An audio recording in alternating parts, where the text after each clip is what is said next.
Okay, so let's go ahead and work through number 3 really quickly. So they give me an interval, and I want you to remember this interval is our x values. Okay, so they're basically asking us for q of 2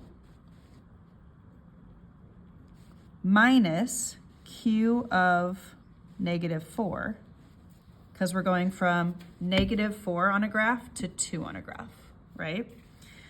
Then we're dividing that by 2 minus negative 4. Okay, so we follow the same formula. Q of B minus Q of A over B minus A. Realize you can't see it, my apologies. Okay, we're good? So what I need to do is figure out what Q of 2 is. Q of 2. And figure out what Q of negative 4 is. How do I find Q of 2? What do I do with that number in parentheses?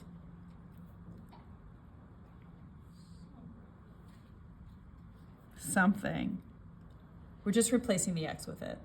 Okay, so in my equation, the equation says x cubed, so I'm gonna do 2 cubed.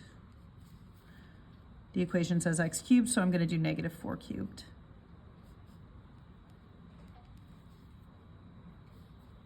All right, so 2 cubed is 2 times 2 times 2, which is 8. Negative 4 cubed is negative 4 times negative 4 times negative 4, which I believe is 64, negative 64. I believe me too. Okay, so when I'm writing this out, I'm gonna have Q of 2, which is 8, minus Q of negative 4, which is negative 64, all over 2 minus negative 4. Well, a minus minus becomes a plus, so this just becomes 6. So 2 plus 4 is 6, right? All right, and then 8 minus negative 64 is 8 plus 64, which is 72.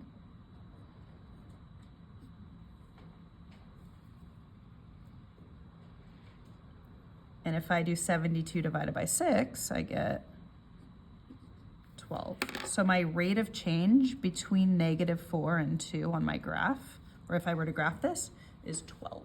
That's my average rate of change. If I chose 2 other points, 2 other x values, it would probably be different. Okay. All right.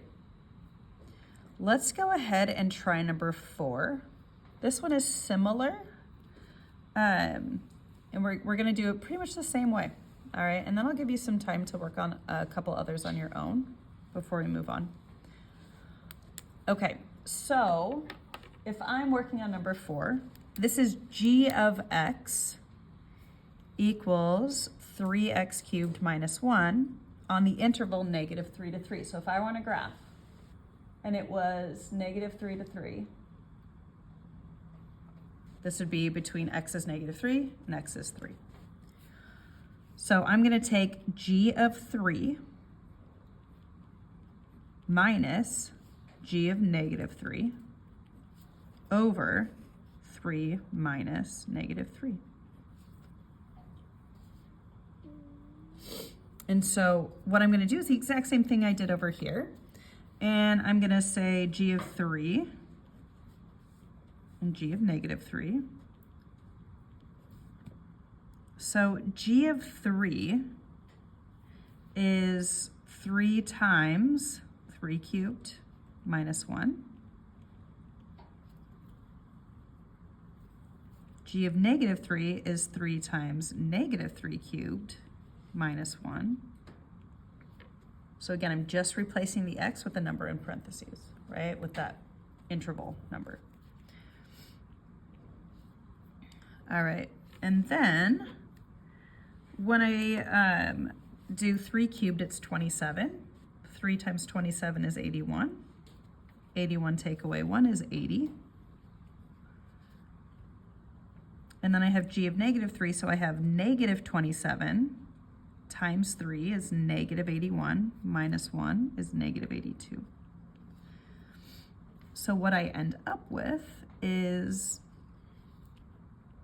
80 minus negative 82. And then 3 minus negative 3 is positive 6. Okay, 80 minus negative 82 is 80 plus 82, so 162 divided by 6. So 162 divided by 6 is, what is it? 3 and up to 20. I'm trying to find it. 27. Right? Is that right? Yeah, okay. It's 27. So we've got 27 as our answer. Should use my other colors. Oops. Okay, so my average rate of change between negative 3 and 3 on this graph, the graph of this function, is 27. Okay, so it goes down 27 every time x goes over by 1. Cool, on average. Okay, so level 4, a little bit more complex. You end up with some fractions, so you're gonna do the exact same thing though. Anytime you see, and these bottom two, anytime you see t, you're gonna replace the t with these numbers, okay? So figure out what k of 3 is, figure out what k of 1 is, do that. And then this one again is a little bit more complex. You're just substituting the numbers in. It's just gonna take a calculator and a little bit more space. And then I'm gonna have you in just a second go ahead and change this equation. I made an error when I wrote it, so we will do that.